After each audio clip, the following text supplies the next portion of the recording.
Hi, everybody, in Mrs. Brennan's class. My name is Frank Marzullo. I'm a meteorologist, or you can just call me a weatherman, here in Cincinnati at the Fox TV station. Now, you have somebody very special in your class. Cooper, where are you at? Stand up, Cooper. I see you back there. Cooper Meninghetti. We all know Cooper. Yeah, Cooper, take a bow, wave. Hi, how you doing? Cooper emailed his Uncle Frank, actually gave his Uncle Frank a call and said, hey, Uncle Frank, you need to talk about the water cycle. My class is learning about the water cycle. So, Cooper, here you go. I mentioned I work for the Fox station here in Cincinnati, Ohio. However, today it is CNN. Take a look. We're calling it the Cooper News Network. And let's explain what that water cycle is to all the kids there in Cooper's class this morning. The bottom line is the water cycle.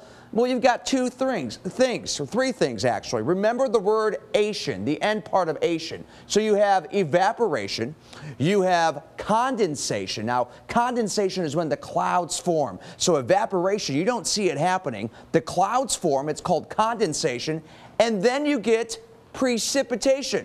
Who out there can tell me the different types of precipitation? Let me hear you. Right? Right? Shout them out.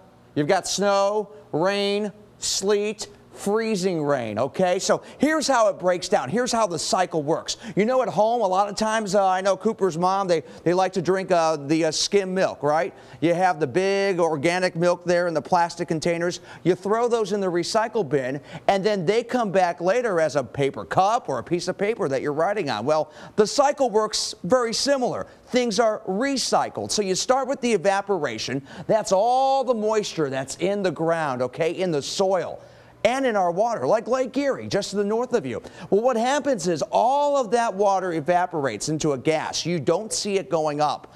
And then it starts to, well, form clouds. You get some condensation going on. So those clouds start to form. Then think about it like putting a water balloon on a faucet. When you fill that balloon up, right?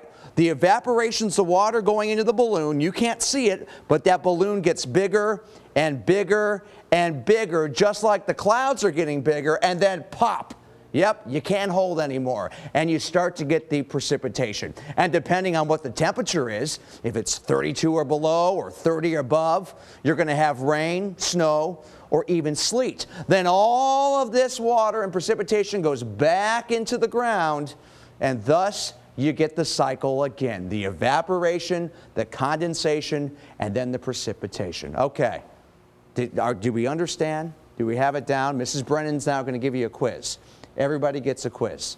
And by the way, Cooper, I know that's an old picture of you.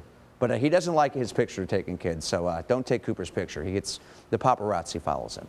Okay, thanks for watching the Cooper News Network. There you go.